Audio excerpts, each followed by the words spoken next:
Hi hello welcome to education Munnade YouTube channel. ಈ ದಿನ 10ನೇ ತರಗತಿಯ ಮಧ್ಯವಾರ್ಷಿಕ ಪರೀಕ್ಷೆಯ ಮಾದರಿ ಪ್ರಶ್ನೆ ಪತ್ರಿಕೆ 1 2024-25ಗೆ ಸಂಬಂಧಪಟ್ಟಿರ್ತಕ್ಕಂಥ ಸಿಲೆಬಸ್ಗೆ ಸಂಬಂಧಪಟ್ಟಿರ್ತಕ್ಕಂಥ ವಿಷಯದ ಬಗ್ಗೆ ಇವತ್ತು ಮಾತಾಡ್ತಾ ಹೋಗೋಣ, ಚರ್ಚೆ ಮಾಡ್ತಾ ಹೋಗೋಣ. ಫಸ್ಟ್ ಡೈರೆಕ್ಟ್ ಕ್ವಶನ್ಸ್ ಹೋಗೋಣ. MCQಸ್ಗೆ ಸಂಬಂಧಪಟ್ಟಂಗೆ first question, AB equals HL ಆದರೆ H ನ ಬೆಲೆ ಏನು ಅಂತಕ್ಕಂಥದ್ದು. H ನ ಬೆಲೆ ಏನಾಗಿರುತ್ತೆ ಅಂತಂದರೆ H ಈಸ್ ಈಕ್ವಲ್ ಟು ನೋಡಿ, H is equal to AB divide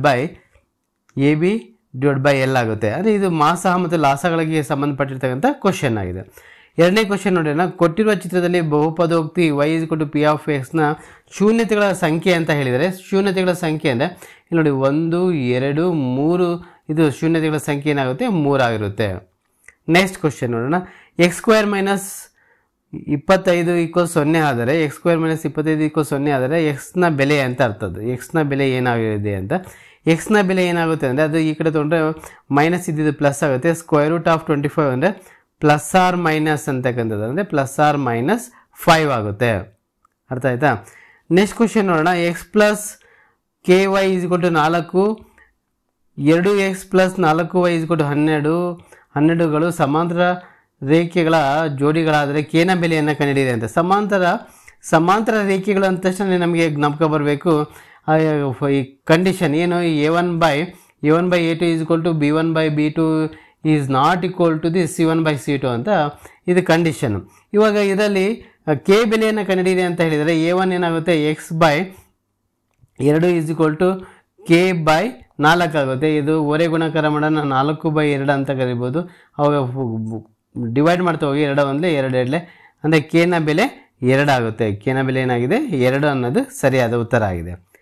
ವರ್ಗ ಸಮೀಕರಣದ ಆದರ್ಶ ರೂಪ ಅಂತ ಹೇಳಿದರೆ, ವರ್ಗ ಸಮೀಕರಣದ ಆದರ್ಶ ರೂಪ ax² + bx + c ಅಂದರೆ B option right, B option correct ಆಗಿದೆ. -1 -3 -5 ಈ ಸಮಾಂತರ ಶ್ರೇಣಿಯ ಸಾಮಾನ್ಯ ವ್ಯತ್ಯಾಸ ಅಂತ ಹೇಳಿದೆ. ಸಾಮಾನ್ಯ ವ್ಯತ್ಯಾಸ ನಿಮಗೆ ಫಾರ್ಮುಲಾ ಎಲ್ಲ ಗೊತ್ತಿದೆ ಹೌದಾ? ಆ ಫಾರ್ಮುಲಾ ತೊಗೊಂಡು ನಾವು ಮಾಡ್ತಾ ಹೋಗೋಣ. ನೋಡಿ ಫಾರ್ಮುಲಾ ಏನು, ಫಾರ್ಮುಲಾ D = a2 - a1 ಹೌದಾ? a2 ಮೀನ್ಸ್ -3 -1 ಅಂತ ಬರೀತಾ ಹೋಗಬೇಕು. -3 -1 ಆಗುತ್ತೆ. ಅವಾಗ -2 ಇಸ್ ದ ರೈಟ್ ಆನ್ಸರ್, ಅಂದರೆ A is the correct answer. Next -3 -4 ಈ ಬಿಂದುವಿನಿಂದ x ಅಕ್ಷಕ್ಕಿರುವ ದೂರ ಅಂತ ಕೇಳಿದರೆ, ಯಾವುದೇ ಬಿಂದುವಿನಿಂದ ಒಂದು x ಅಕ್ಷಕ್ಕಿರುವ ದೂರ ಅಂದರೆ y ಕೋಆರ್ಡಿನೇಟ್ ಹೇಳ್ತಾ ಹೋಗಬೇಕು. y ಕೋಆರ್ಡಿನೇಟ್ ಎಷ್ಟಿದೆ ಇಲ್ಲಿ, y ಕೋಆರ್ಡಿನೇಟು -4 ಆಗಿದೆ, ಅಂದರೆ B option right, B option ಸರಿಯಾದ ಉತ್ತರ. ನೆಕ್ಸ್ಟ್ 8ನೇ ಕ್ವಶನ್ ನೋಡೋಣ. ಮೂಲ ಬಿಂದುವಿನಿಂದ 4,3 ದೂರ ಎಷ್ಟು ಅಂತ. ಮೂಲ ಬಿಂದು ಅಂತ ಹೇಳಿದ್ರಿಂದ ಫಾರ್ಮುಲಾ ನಮಗೆ ಗೊತ್ತಿದೆ, √D = √x² + y² ಅಂತ ಅರ್ಥ. √x² ಎಷ್ಟಿದೆ ಅದನ್ನು ಸ್ಕ್ವೇರ್ ಮಾಡ್ತಾ ಹೋಗೋಣ. 4² + 3² ಅಂದರೆ ಅಲ್ಲಿಗೆ 16 + 9 ಆಗುತ್ತೆ. ಅದನ್ನು ಕೂಡಿದರೆ √25 ಆಗುತ್ತೆ. 25 ಅಂದರೆ ನಾವು ಎಷ್ಟು ಬರೀಬೋದು 5 ಅಂತಕ್ಕಂಥದ್ದು ಸರಿಯಾದ ಉತ್ತರ, ಅಂದರೆ ಪ್ಲಸ್ ಆರ್ ಮೈನಸ್ ಅಂತ ಬರಿಬೋದು. ಅಂದರೆ ಅದು ಆನ್ಸರ್ ಯಾವುದು, ಸಿ ಆನ್ಸರ್ ಕರೆಕ್ಟ್ ಆಗಿದೆ. Answer C, plus or minus 5 ಅಂತಕ್ಕಂಥದ್ದು ಸರಿಯಾದ ಉತ್ತರ. ನೆಕ್ಸ್ಟು ಈ ಸೆಕೆಂಡ್ ಮೈನ್ ನೋಡೋಣ. 9ನೇ ಕ್ವಶನ್ನು, ಅಂಕಗಣಿತದ ಮೂಲ ಪ್ರಮೇಯವನ್ನು ನಿರೂಪಿಸಿ. ನೋಡಿ ಭಾಳಷ್ಟು ಇಂಪಾರ್ಟೆಂಟ್ ಇದು. ಅಂಕಗಣಿತದ ಮೂಲ ಪ್ರಮೇಯ ಕೇಳಿದರೆ ಒಂದು ಮಾಸಿಗೆ. ಅಂಕಗಣಿತದ ಮೂಲ ಪ್ರಮೇಯ ಅಂದರೆ ಯಾವುದೇ ಒಂದು ಸಂಯುಕ್ತ ಸಂಖ್ಯೆಯನ್ನು ನಾವು ಅದನ್ನು ಅವಿಭಾಜ್ಯ ಅಪವರ್ತನಗಳ ಗುಣಲಬ್ಧವಾಗಿ ಬರೀಬೋದು ಅಂತಕ್ಕಂಥದ್ದೇ ಅಂಕಗಣಿತದ ಮೂಲ ಪ್ರಮೇಯ ಆಗಿದೆ. ನೆಕ್ಸ್ಟ್ ಕ್ವಶನ್, ನೆಕ್ಸ್ಟ್ ಏನಿದೆ, 210 ನೋಡಿ ಅವಿಭಾಜ್ಯ ಅಪವರ್ತನಗಳ ಗುಣಲಬ್ಧವಾಗಿ ವ್ಯಕ್ತಪಡಿಸಿ ಅಂತ ಹೇಳಿದರೆ, ಅವಿಭಾಜ್ಯ ಅಪವರ್ತನಗಳ ಗುಣಲಬ್ಧ.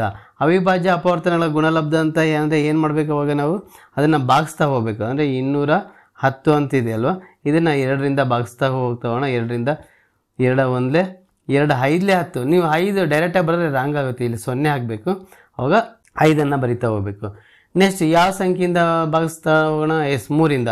3 3 9 ಆಗುತ್ತೆ, 1 ಉಳಿತೆ, 3 5 15 ಮತ್ತು 5ರಿಂದ 5 7 35 5 ಬರುತ್ತೆ. 7 1 7 ಹೌದಾ 5 ಅಂದರೆ 210 ನಾವು ಯಾವ ರೀತಿಯಾಗಿ ಬರೀಬೋದು ಅಂದರೆ 210 = 2 × 3 × 5 × 7 ಆಗುತ್ತೆ. ಇದು ಸರಿಯಾದ ಉತ್ತರ ಆಗಿದೆ. ನೆಕ್ಸ್ಟ್ ಕ್ವಶನ್, ಘನ ಬಹುಪದೋಕ್ತಿಯ ಡಿಗ್ರಿ ಬರೆಯಿರಿ ಅಂತ. ಯಾವುದೇ ಒಂದು ಘನ ಬಹುಪದೋಕ್ತಿ ಅಂದರೆ ಅದರದ್ದು ಡಿಗ್ರಿ ಎಷ್ಟಿರುತ್ತೆ 3 ಆಗಿರುತ್ತೆ.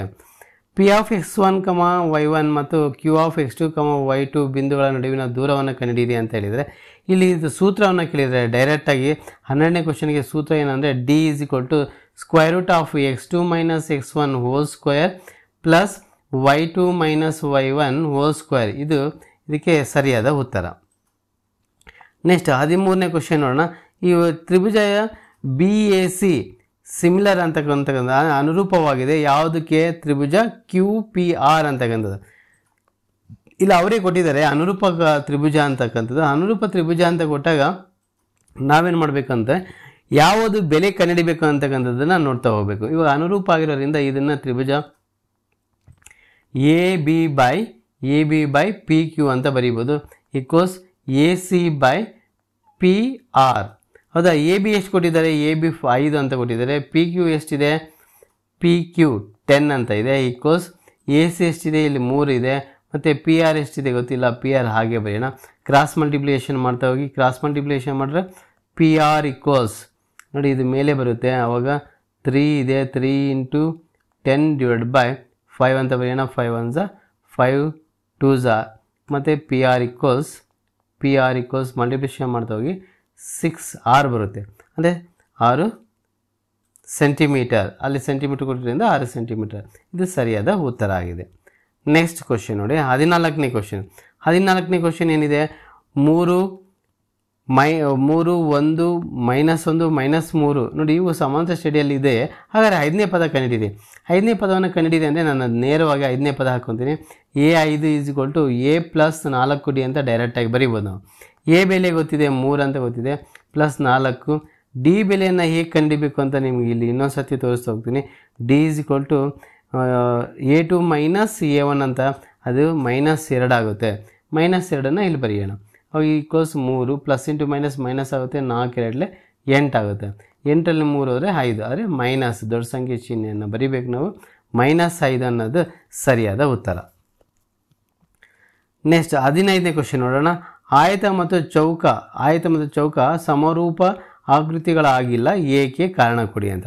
ಅವು ಯಾಕೆ ಸಮರೂಪ ಆಗಿಲ್ಲ ಅಂತಂದರೆ ಅಲ್ಲಿ ಕೋನಗಳು ಸಮವಾಗಿರಬಹುದು, ಆದರೆ ಸಮರೂಪ ಅಂತ ಕೇಳಿದ ತಕ್ಷಣ ನಮಗೆ ಅದು ಆಕೃತಿಯಲ್ಲಿ ಒಂದೇ ಆಗಿರಬೇಕು. ಆದರೆ ಆಕೃತಿ ಚಿಕ್ಕದು ಅಥವಾ ದೊಡ್ಡದಾಗಿರ್ಬೋದು, ಆದರೆ ಅಲ್ಲಿ ಆಕೃತಿಗಳು ಇಲ್ಲಿ ಭಾಳಷ್ಟು ಚೇಂಜಸ್ ಇದೆ. ಚೌಕ ಅಂದರೆ ಎಲ್ಲ ಬಾಹುಗಳು ಸಮವಾಗಿರ್ತವೆ, ಇಲ್ಲಿ ಅಭಿಮುಖ ಬಾಹುಗಳು ಸಮವಾಗಿರುತ್ತವೆ. ಅದಕ್ಕೆ ಇದು ನಾವೇನು ಮಾಡ್ತೀವಿ, ಸಮರೂಪ ಆಕೃತಿಗಳಲ್ಲ ಅಂತ ಬರೀಬೋದು. ಓಕೆ, ನೆಕ್ಸ್ಟ್ ಕ್ವಶನ್ ನೋಡೋಣ. ನೆಕ್ಸ್ಟ್ ಏನಿದೆ?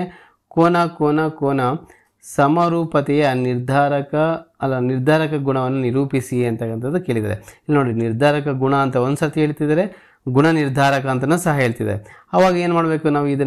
ಇದನ್ನು ನಿರೂಪಿಸ್ತಾ ಹೋಗಬೇಕು. 2 ತ್ರಿಭುಜಗಳಲ್ಲಿ ಅದು ನೇರವಾಗಿರ್ತಕ್ಕಂಥದ್ದು ಹೇಳಿಕೆಯನ್ನು ಬರೆದ್ರೆ ಸಾಕು.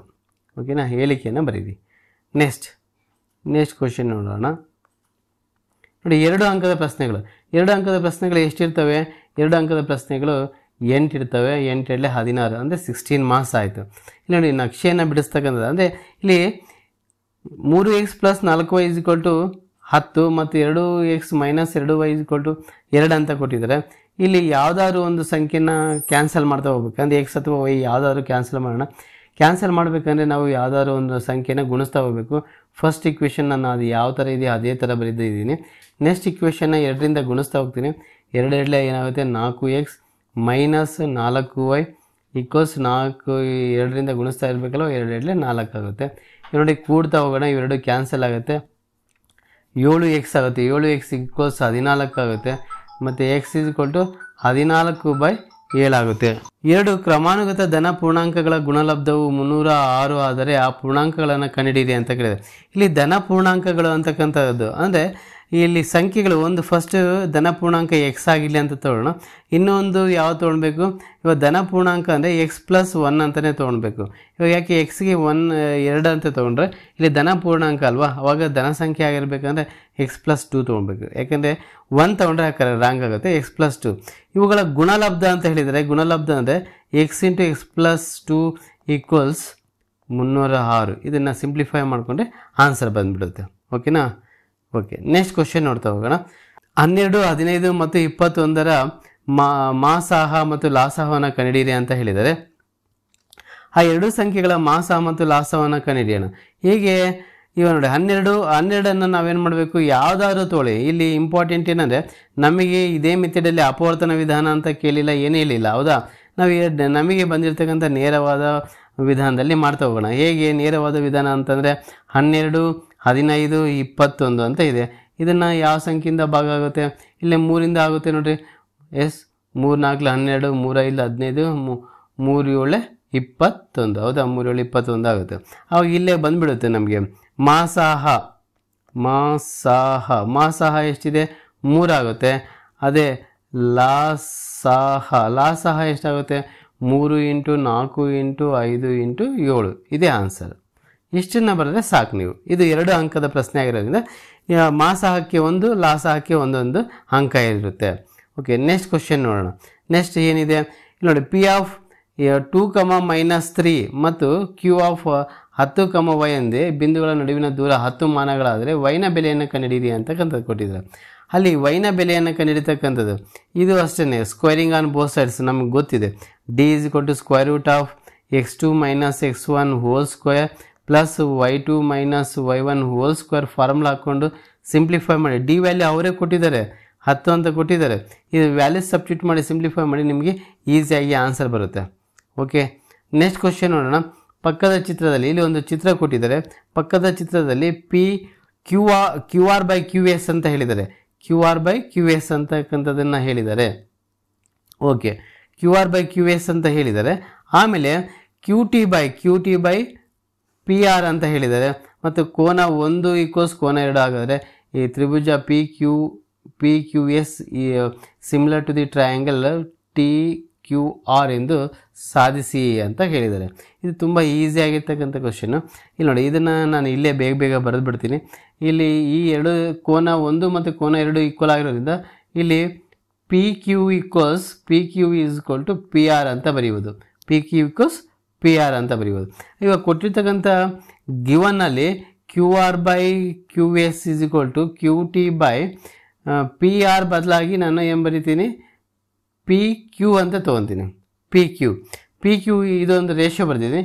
ಮತ್ತು ಈ ಎರಡೂ ತ್ರಿಭುಜಗಳಿಗೆ ಇವು ಏನಿದಾವಲ್ಲ, ಈ ಎರಡೂ ತ್ರಿಭುಜಗಳಿಗೆ ಕೋನ Q ಅಂತಕ್ಕಂಥದ್ದು ನೋಡಿ, ಎರಡೂ ತ್ರಿಭುಜಗಳಿಗೆ ಕೋನ Q ಕಾಮನ್ ಆಗಿದೆ. ಅಂದರೆ ಕೋನ Q = ಕೋನ Q ಅಂತ ಬರೆಯುವುದು. ಇದನ್ನು ದೇರ್ಫೋರ್ ನಾವೇನಂತ ಬರೆಯುವುದು ಅಂದರೆ SAS ರೂಲ್ ಪ್ರಕಾರ ಎರಡೂ ತ್ರಿಭುಜಗಳೇನಾಗುತ್ತೆ, ಅವು ಸಿಮಿಲರ್ ಆಗಿದ್ದಾವೆ, ಅಂದರೆ ಸಮರೂಪವಾಗಿದ್ದಾವೆ ಅಂತ ಬರೀಬೋದು. ಓಕೆನಾ? ಅದೇ ರೀತಿ ನೆಕ್ಸ್ಟ್ ಕ್ವಶನ್ ನೋಡೋಣ. 2x² - 3x + 5 = 0 ಈ ವರ್ಗ ಸಮೀಕರಣದ ಶೋಧಕದ ಬೆಲೆಯನ್ನು ಕಂಡುಹಿಡಿಯಿರಿ ಅಂತ ಹೇಳಿದ್ದಾರೆ. ಮತ್ತು ಮೂಲಗಳ ಸ್ವಭಾವ ವಿವೇಕಿಸಿ ಅಂದರೆ ಹೇಳಿ ಅಂತ ಹೇಳಿದ್ದಾರೆ. ಯಾವುದೇ ಒಂದು ಇದು ಶೋಧಕ ಕಂಪಲ್ಸರಿ ಇದ್ದೇ ಇರುತ್ತೆ, ಯಾವುದೇ ಕಾರಣಕ್ಕೂ ಮಿಸ್ ಆಗಲ್ಲ ಶೋಧಕವನ್ನು ಕಂಡುಹಿಡಿತಕ್ಕಂಥದ್ದು. ಶೋಧಕ ಕಂಡುಹಿಡಿಯೋದು ಹೇಗೆ? ಶೋಧಕ ಅಂದ ತಕ್ಷಣ ನಿಮಗೆ ಜ್ಞಾಪಕ ಬರಬೇಕು. ಇಲ್ಲಿ B² - 4AC ಅಂತಕ್ಕಂಥದ್ದು. ಡೆಲ್ಟಾ B ಎಷ್ಟಿದೆ? B ವ್ಯಾಲ್ಯೂ ಎಷ್ಟು? -3 ಆಗುತ್ತೆ. -4 × A ಅಂದರೆ ಎಷ್ಟು? 2 ಆಗುತ್ತೆ. C ಅಂದರೆ ಎಷ್ಟು? 5 ಆಗುತ್ತೆ. ಇವಾಗ ಇದು ಸ್ಕ್ವೇರ್ ಹಾಗೆ ಬರೀಬೇಕು. 9 - ಇದು 40 ಆಗುತ್ತೆ. ಅವಾಗ ಎಷ್ಟಾಯಿತು? -31. ಡೆಲ್ಟಾ ಅನ್ನೋದೇನಾಗುತ್ತೆ? -31 ಅಂತಕ್ಕಂಥದ್ದು ಏನು? ಇಲ್ಲಿ ಯಾವುದೇ ರೀತಿಯ ನೋ ರಿಯಲ್ ರೂಟ್ಸ್ ಅಂತ ಇಂಗ್ಲೀಷಲ್ಲಿ ಹೇಳ್ತೀವಿ. ರಿಯಲ್ ರೂಟ್ಸ್, ಯಾವುದೇ ರೀತಿಯ ರಿಯಲ್ ರೂಟ್ಸ್ ಹೊಂದಿರೋದಿಲ್ಲ ಅಂತಕ್ಕಂಥದ್ದನ್ನು ನಾವು ಹೇಳ್ಬೋದು. ರಿಯಲ್ ರೂಟ್ಸ್ ಅಂತ ಕರಿತೇವೆ, no real roots. Okay, next question ನೋಡೋಣ. 3, 5, 7 ಈ ಸಮಾಂತರ ಶ್ರೇಣಿಯ 10 ಪದಗಳ ಮೊತ್ತವನ್ನು ಕಂಡುಹಿಡಿಯಿರಿ ಅಂತ ಹೇಳಿದರೆ, ಮೊತ್ತ ಅಂದ ತಕ್ಷಣ ನಿಮಗೆ ಜ್ಞಾಪಕ ಬರಬೇಕು. ಯಾವುದು ಸೂತ್ರ? SN ಸೂತ್ರವನ್ನು ಹಾಕ್ಕೊಳ್ಬೇಕು, ಹೌದಾ? SN ಸೂತ್ರ, SN ಅಂತ. ಮೊತ್ತ ಅಂದರೆ SN ಏನು? n/2 of 2a + n - 1 × d ಇದು ಸೂತ್ರ. ಇದನ್ನು ಹಾಕ್ಕೊಳ್ಬೇಕು. n ವ್ಯಾಲ್ಯೂ ಕೊಟ್ಟಿದ್ದಾರೆ, 10 ಅಂತ ಕೊಟ್ಟಿದ್ದಾರೆ. S10 = 10/2 × 2 × a ಅಂದರೆ ಎಷ್ಟು? 3 ಆಗಿದೆ ವ್ಯಾಲ್ಯೂ. ಪ್ಲಸ್ 10 - 1 × d ವ್ಯಾಲ್ಯೂ ಎಷ್ಟು? 2 ಆಗುತ್ತೆ. d value 2. ಇದನ್ನು ಭಾಗಿಸ್ತಾ ಹೋಗಿ S10 = 5 ಆಗುತ್ತೆ. 5 6 3 2 6 ಪ್ಲಸ್ 9 9 2 18 ಅವಾಗ S10 ಇಲ್ಲಿ ಹಾಗೆ ಬರೆಯೋಣ. ಇದನ್ನು ಇವೆರಡನ್ನು ಕೂಡ್ತಾ ಹೋಗಿ 24 ಆಗುತ್ತೆ. 24ನ್ನ 5ರಿಂದ ಗುಣಿಸ್ತಾ ಹೋಗಿ 5 ನಾಲ್ಕಲ್ಲಿ 20ಕ್ಕೆ 0 ದಶಕ 2 5 2 10 10 2 12 120 ಆಗುತ್ತೆ. ಈ ರೀತಿಯಾಗಿ ಪದಗಳ ಮೊತ್ತವನ್ನು ಕಂಡುಹಿಡಿಯಿರಿ ಅಂತ ಹೇಳ್ಬೋದು, ಅಥವಾ ಏನು ಅಂತ ಕಂಡುಹಿಡಿಯತಕ್ಕಂಥದ್ದು ಹೇಳೋದು. 10ನೇ ಪದ 20ನೇ ಪದವನ್ನು ಕಂಡುಹಿಡಿಯಿರಿ ಅಂತಲೂ ಹೇಳ್ಬೋದು. ನೆಕ್ಸ್ಟ್ ಕ್ವಶನ್ ನೋಡೋಣ. ನೆಕ್ಸ್ಟ್ ಅದೇ ರೀತಿಯಾಗಿರ್ತಕ್ಕಂಥ ಕ್ವಶನ್ ಕೊಟ್ಟಿದ್ದಾರೆ. ಇದು ಮೊತ್ತ ಮತ್ತು ಗುಣಲಬ್ಧ. ಇದು ಅಷ್ಟೇ, ಇದು ತುಂಬ ಇಂಪಾರ್ಟೆಂಟು. ಇವು ಯಾವ್ಯಾವ ಇಂಪಾರ್ಟೆಂಟ್ ಅಂತ ಹೇಳ್ತೀನಲ್ಲ ಅವನ್ನ ನೀವು ನೀಟಾಗಿ ಅದನ್ನು ಅರ್ಥ ಮಾಡಿಕೊಂಡು ವರ್ಕ್ ಮಾಡ್ತಾ ಹೋದರೆ ಈಸಿ ಆಗುತ್ತೆ. ಶೂನ್ಯತೆಗಳ ಮೊತ್ತ ಅಂತ ಹೇಳಿದರೆ ಮತ್ತು ಗುಣಲಬ್ಧ. ಶೂನ್ಯತೆಗಳ ಮೊತ್ತ ಏನೋ ಆಲ್ಫಾ ಪ್ಲಸ್ ಬೀಟಾ ಅಂತ ಇರ್ತೀವಿ. -b/a formula. -b ಅಂದರೆ ಎಷ್ಟು? -2 ಆಗುತ್ತೆ. ಬೈ ಎ ಅಂದರೆ ಎಷ್ಟು? 1 ಆಗುತ್ತೆ. -× -+2 ಅಂದರೆ ಅಲ್ಲಿಗೆ 2 ಆಗುತ್ತೆ. ಗುಣಲಬ್ಧ ಅಂದರೆ ಏನು? ಆಲ್ಫಾ ಇಂಟು ಬೀಟಾ ಅಂತ ಇರ್ತೀವಿ. ಆ ಗುಣಲಬ್ಧದಲ್ಲಿ c/a ಆಗುತ್ತೆ. ಸಿ ಅಂದರೆ ಏನು? ಸಿ ವ್ಯಾಲ್ಯೂ -8 ಆಗುತ್ತೆ. a 1 ಆಗುತ್ತೆ. ದಟ್ ಈಸ್ ಕೊಟ್ಟು -8. ನೋಡಿ, 2 ಅಂಕದ ಪ್ರಶ್ನೆಗಳಿಗೆ ಯಾವ ರೀತಿಯಾಗಿರುತ್ತೆ ಅಂದರೆ ತುಂಬ ಈಸಿಯಾಗಿರ್ತಕ್ಕಂಥ ಕ್ವಶನ್ಗಳಿರ್ತವೆ. ಅದನ್ನು ನಾವು ಅರ್ಥ ಮಾಡಿಕೊಂಡು ಸಾಲ್ವ್ ಮಾಡ್ತಾ ಹೋಗ್ಬೇಕು ಅಷ್ಟೇ. ನೀವು ಆಲ್ರೆಡಿ ಭಾಳಷ್ಟು ಅರ್ಥ ಮಾಡ್ಕೊಂಡಿರ್ತೀರ, ಆದರೆ ಅಲ್ಲಿ ಬಿಡಿಸ್ತಕ್ಕಂಥ ವಿಧಾನ ಐತಲ್ಲ ತುಂಬ ಇಂಪಾರ್ಟೆಂಟು. ಇವಾಗ ಅದೇ ರೀತಿಯಾಗಿರ್ತಕ್ಕಂಥ 3 ಅಂಕದ ಪ್ರಶ್ನೆಗಳು ನೋಡಿ. 3 ಅಂಕದ ಪ್ರಶ್ನೆಗಳು 9 ಇರುತ್ತೆ. ಜ್ಞಾಪಕ ಇಲ್ಲಿ 3 ಅಂಕದ ಪ್ರಶ್ನೆಗಳು 9 ಇರುತ್ತೆ. ಈಸಿಯಾಗಿ ನೀವು ಅವು 27 ಅಂಕಗಳನ್ನು ಪಡಿಬೋದು. ಇಲ್ಲಿ ಯಾವ್ಯಾವ ಸಂಖ್ಯೆ ನೋಡಿ, ಒಂದೊಂದು ಚಾಪ್ಟ್ರಲ್ಲಿ ಒಂದೊಂದು ಕಂಪಲ್ಸರಿ ಇರ್ತಕ್ಕಂಥದ್ದು. ವಾಸ್ತವ ಸಂಖ್ಯೆಗಳಲ್ಲಿ 1 ಬರ್ತದೆ. ವಾಸ್ತವ ಸಂಖ್ಯೆಗಳಾದಮೇಲೆ ಈ ವಾಸ್ತವ ಸಂಖ್ಯೆಗಳಿಗೆ ಅನುಗುಣವಾಗಿರ್ತಕ್ಕಂಥದ್ದೇ ಇನ್ನೊಂದು ಯಾವುದಿರ್ತದೆ? ವರ್ಗ ಸಮೀಕರಣ. ಆ ವರ್ಗ ಸಮೀಕರಣದಲ್ಲಿ ಸಂಬಂಧಪಟ್ಟಂಗೆ ಕ್ವಶನ್ಗಳಿರ್ತವೆ. ಆಮೇಲೆ ಶೂನ್ಯತೆಗಳನ್ನು ಕಂಡುಹಿಡಿದು ಅವನ್ನ ಸಹಗುಣಕವನ್ನು ಮಾಡ್ತಕ್ಕಂಥದ್ದು ಇರ್ಬೋದು. ಅದು ಛೇದವನ್ನು ಅದಕ್ಕೆ ಛೇದಕ್ಕೆ ಒಂದು x/y ಅಂತ ಒಂದು ಸಂಖ್ಯೆಯನ್ನು ತೊಗೊಂಡಾಗ ನಾವು ಅದಕ್ಕೆ ಛೇದ +1 ಆ್ಯಡ್ ಮಾಡೋದು, ಒಂದನ್ನು ಕಳೀರಿ, ಒಂದನ್ನು ಮೈನಸ್ ಮಾಡಿರಿ ಅಂತಕ್ಕಂಥದ್ದು ಕೊಟ್ಟು ಅದನ್ನು ಇಕ್ವೇಷನ್ ಮಾಡಿಕೊಂಡು ಮಾಡ್ತಕ್ಕಂಥದ್ದು ನೋಡಿ. ಇದು ಅಷ್ಟೇ, ಇವೆಲ್ಲವೂ ಅಷ್ಟೇ ತುಂಬ ಈಸಿ ಇರ್ತಕ್ಕಂಥವು. ಇದು ನೋಡಿ ಎಷ್ಟು ಈಸಿ ಇದೆ. ಈ ಯಾವುದು ಭಾಗ ಪ್ರಮಾಣ ಸೂತ್ರವನ್ನು ಉಪಯೋಗಿಸ್ಕೊಂಡು ಮಾಡ್ತಕ್ಕಂಥದ್ದು, ಹೌದಾ? ಈ ಎಲ್ಲವೂ ಈಸಿ ಇರ್ತಕ್ಕಂಥವೇ. ಇಂಥವನ್ನು ನೀವೇನು ಮಾಡಬೇಕು? ಪ್ರಾಕ್ಟೀಸ್ ಮಾಡಬೇಕು. ಪ್ರಾಕ್ಟೀಸ್ ಮಾಡಿದರೆ ಮಾತ್ರನೇ ಗೊತ್ತಾಗುತ್ತೆ. ಇದು ನೋಡಿ ತುಂಬ ಇಂಪಾರ್ಟೆಂಟ್ ಕ್ವಶನ್ ಕೊಟ್ಟಿದ್ದಾರೆ. ಈ ಯಾವುದು ಶ್ರೇಣಿಗೆ ಸಂಬಂಧಪಟ್ಟಂಗೆ ಚತುರ್ಭುಜದ ಜೊತೆ ಅಭಿಮುಖ ಕೋನಗಳಂತ ಕೊಟ್ಟು ಎಷ್ಟು ನೀಟಾಗಿ ಅದನ್ನು ಹೇಳಿದ್ದಾರೆ. ಇದನ್ನು ಬಿಡಿಸ್ತಾ ಹೋಗಿ ನಿಜವಾಗ್ಲೂ ನೀವು ಔಟ್ ಆಫ್ 40ಗೆ ತಗೊತೀರಾ. ಇದು ಏನನ್ನ ನಿಮ್ಗೆ ಅರ್ಥ ಆಗಿಲ್ಲ ಅಂದರೆ ಹೇಳಿ, ನಾನು ಇನ್ನೊಂದು ವಿಡಿಯೋ ಮಾಡಿ ಮತ್ತೊಂದು ಸರ್ತಿ ಬೇಕಾದ್ರೆ ಇದನ್ನು ಸಾಲ್ವ್ ಮಾಡ್ತಾ ಹೋಗ್ತೀನಿ. ನೀವು ಅದು ಕಾಮೆಂಟ್ ಮಾಡಿದರೆ ಗೊತ್ತಾಗುತ್ತೆ ನನಗೆ ಯಾವುದನ್ನು ಮಾಡಬೇಕು ಅಂತ. ನೋಡಿ, ಇದೊಂದು ಕ್ವಶನ್ ಇದೆ. ಈ ಎಲ್ಲ ಕ್ವಶನ್ಗಳು 3 ಅಂಕದ ಪ್ರಶ್ನೆಗಳಾಗಿವೆ. ಅದೇ ರೀತಿಯಾಗಿ 4 ಅಂಕದ ಪ್ರಶ್ನೆಗಳನ್ನು ನೋಡೋಣ. 4 ಅಂಕದ ಪ್ರಶ್ನೆಗಳು ಎಷ್ಟಿರ್ತವೆ? 4 ಇರ್ತವೆ. 16 ಮಾರ್ಕ್ಸ್ ಬರುತ್ತೆ ಅಲ್ಲಿಗೆ. ಇಲ್ಲಿ ಯಾವ್ಯಾವ ಚಾಪ್ಟ್ರಿಗೆ ಹೆಚ್ಚು ನಾವು ಪ್ರಾಮುಖ್ಯತೆಯನ್ನು ಕೊಡಬೇಕಂದ್ರೆ ಕಂಪಲ್ಸರಿ ಒಂದು ನಕ್ಷಾ ವಿಧಾನಕ್ಕೆ ಒಂದು ಕೊಡಲೇಬೇಕಾಗುತ್ತೆ. ಜೊತೆಗೆ ನಿರ್ದೇಶಾಂಕ ರೇಖಾಗಣಿತಕ್ಕೆ ಸಂಬಂಧಪಟ್ಟಂಗೆ ಒಂದಿರುತ್ತೆ. ನಿರ್ದೇಶಾಂಕ ರೇಖಾಗಣಿತಕ್ಕೆ ಸಂಬಂಧಪಟ್ಟಂಗೆ ಆಗಿದೆ.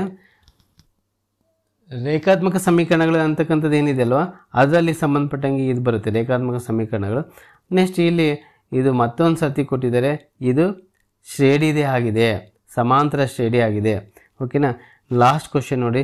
ಥೇಲ್ಸ್ನ ಪ್ರಮೇಯವನ್ನು ನಿರೂಪಿಸಿ ಮತ್ತು ಸಾಧಿಸಿ 5 ಅಂಕ ಇದೆ. ಈ 5 ಅಂಕ ಅಂತಕ್ಕಂಥ ಸ್ವಲ್ಪ ನೀವು ನೀಟಾಗಿ ಅದನ್ನು ಪ್ರಾಕ್ಟೀಸ್ ಮಾಡ್ತಾ ಹೋಗಿ ಖಂಡಿತವಾಗಿ ಒಳ್ಳೆಯ ಅಂಕಗಳನ್ನು ಪಡಿತೀರಾ ಅಂತ ಹೇಳ್ತಾ ಎಲ್ಲರಿಗೂ ಧನ್ಯವಾದಗಳು.